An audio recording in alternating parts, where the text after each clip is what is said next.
ओम नमो भगवते वासुदेवाय। प्रिय मित्रों, भविष्य दर्शन चैनल में आपका हार्दिक स्वागत है।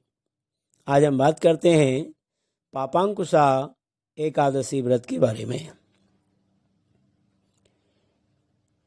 पाप रूपी हाथी को व्रत के पुण्य रूपी अंकुश से बेधने के कारण ही इसका नाम पापांकुशा एकादशी हुआ। इस दिन मौन रहकर भगवत स्मरण तथा भजन कीर्तन करने का विधान है। इस प्रकार भगवान की आराधना करने से मन शुद्ध होता है और मनुष्य में सद्गुणों का समावेश होता है। धार्मिक मान्यताओं के अनुसार इस एकादशी का व्रत करने से मनुष्य को कठिन तपस्या के बराबर पुण्य मिलता है। इस बार पापांकुशा एकादशी व्रत 27 अक्टूबर को होगा और उसका पारण का मुहूर्त रहेगा 28 अक्टूबर को प्रातः 6:30 से 8:44 तक। अब क्या है इस एकादशी व्रत की पूजा विधि? इस व्रत के प्रभाव से अनेकों अश्वमेध और सूर्य यज्ञ करने के समान फल की प्राप्ति होती है।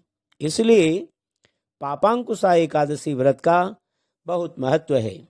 इस व्रत की पूजा विधि इस प्रकार है। इस व्रत के नियमों का पालन एक दिन पूर्व यानी 10वीं तिथि से ही करना चाहिए। 10वीं पर 7 प्रकार के अनाज, इनमें गेहूं, उड़द, मूंग, चना, जौ, चावल और मसूर की दाल नहीं खानी चाहिए, क्योंकि इन 7 धान्य की पूजा एकादशी के दिन की जाती है।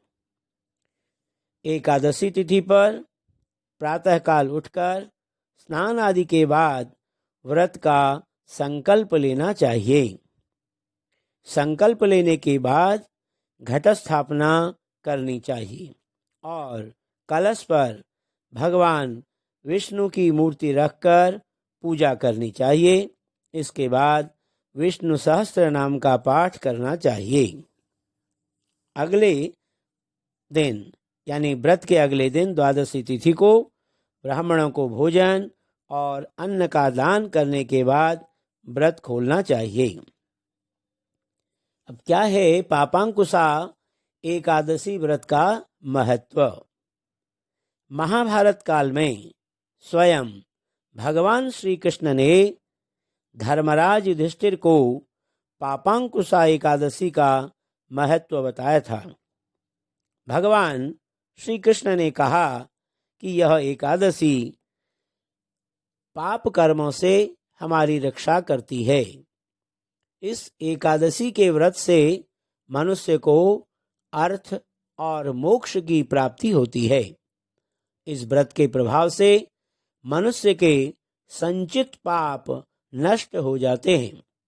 इस दिन श्रद्धा और भक्ति भाव से पूजा तथा ब्राह्मणों को दान व दक्षिणा देनी चाहिए। इस दिन केवल फलाहार ही किया जाता है। इससे शरीर स्वस्थ और मन प्रफुल्लित रहता है। अब क्या है एकादशी व्रत की कथा? अथ आश्विन शुक्ल एकादशी व्रत कथा प्रारभ्यते। ओम शांताकारं भुजगशयनं पद्मनाभं सुरेशं विश्वाधारं गगनसदृशं मेघवर्णशुभांगं लक्ष्मीकान्तं कमलनयनं योगिभिर्ध्यानगम्यं वन्दे विष्णुं भवभयहरणं सर्वलोकैकनाथम्। युधिष्ठिरुवाच कथयस्व प्रसादेन भगवन् मधुसूदन ईशस्य शुक्लपक्षे तो किम नाम एकादशी भवेत्।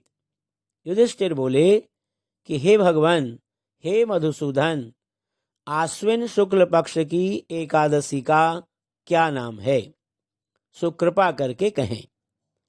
श्री कृष्ण बोले कि हे राजेंद्र, आश्विन शुक्ल पक्ष की जो एकादशी है उसका पापों को नष्ट करने वाला महात्म्य मैं तुमसे कहता हूँ, उसे सुनो। यह पापों को दूर करने वाली श्रेष्ठ एकादशी पापांकुशा नाम से प्रसिद्ध है। इसमें मनुष्य को पद्मनाभ का पूजन करना चाहिए। यह एकादशी सब इच्छाओं को पूर्ण करने वाली और स्वर्ग तथा मोक्ष को देने वाली है।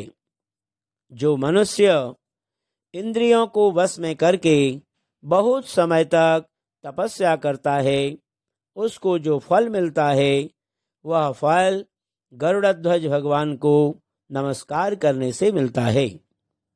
अज्ञान से बहुत पाप करके भी मनुष्य पापनाशक भगवान को नमस्कार करके घोर नरक को नहीं जाते।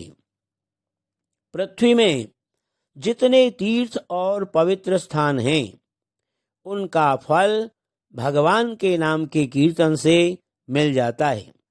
जो सारंग धनुषधारी जनार्दन की शरण को प्राप्त हो गए हैं, वे मनुष्य कभी यमलोक को नहीं जाते। जो मनुष्य प्रसंगवश एक एकादशी का भी व्रत कर लेता है, वह कठिन पाप करके भी यमलोक को नहीं जाता। जो वैष्णव होकर शिव जी की और शैव होकर विष्णु की निंदा करता है, जो हजारों अश्वमेध और सैकड़ों राजसूय यज्ञ करने से फल होता है, वह फल एकादशी के उपवास के 16वें भाग के बराबर भी नहीं है। संसार में एकादशी के समान कोई पुण्य नहीं है। इसके समान पवित्र तीनों लोकों में कुछ नहीं है। जैसा कि पद्मनाभ की एकादशी का दिन पापों को दूर करने वाला है, हे मनुजादेव, जब तक मनुष्य पद्मनाभ की एकादशी का उपवास नहीं करता, तब तक उसके शरीर में पाप रहते हैं। एकादशी के समान तीनों लोकों में कुछ नहीं है। हे राजन, किसी बहाने से भी जिसने एकादशी कर ली तो वह यमराज को नहीं देखता। वह एकादशी स्वर्ग, मोक्ष, आरोग्य, सुंदर स्त्री और अन्न धन को देने वाली है। हे भूप, एकादशी के समान पवित्र गंगा, गया, काशी, पुष्कर और कुरुक्षेत्र आदि तीर्थ भी नहीं हैं। हे भूपाल, एकादशी का उपवास करके रात्रि में जागरण करके बिना परिश्रम विष्णु पद को प्राप्त हो जाता है। हे राजेंद्र, इसका उपवास करने से मनुष्य 10 पीढ़ी माता के, 10 पीढ़ी पितृकुल के, 10 पीढ़ी स्त्री के कुल का उद्धार कर देता है।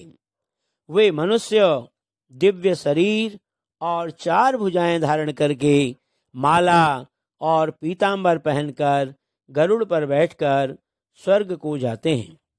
हे नृपोत्तम, बालकपन, बुढ़ापा अथवा युवावस्था में इसका व्रत करके पापी आदमी भी दुर्गति को प्राप्त नहीं होता।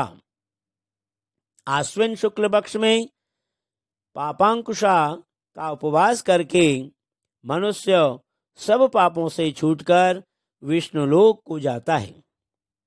जो मनुष्य सुवर्ण, तिल, भूमि, गौ, अन्न, जल, छाता, जूता, वस्त्र इनका दान करता है, वह यमराज को नहीं देखता। जिसके दिन बिना पुण्य के बीत गए, वह लोहार की धौंकनी की तरह जीता हुआ भी मरे के समान है।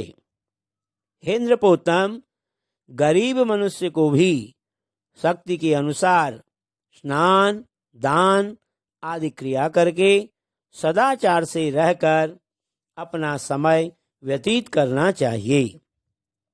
तालाब, बगीचा, मंदिर, यज्ञ आदि शुभ कर्म करने वाले धीर पुरुष यमलोक के दुख को नहीं देखते। ऐसे पुण्य करने वाले संसार में दीर्घायु, धनाढ्य, कुलीन और निरोग दिखाई देते हैं। हे राजन, जो आपने मुझसे पूछा था वह पापांकुशा का महात्म्य मैंने आपको सुनाया।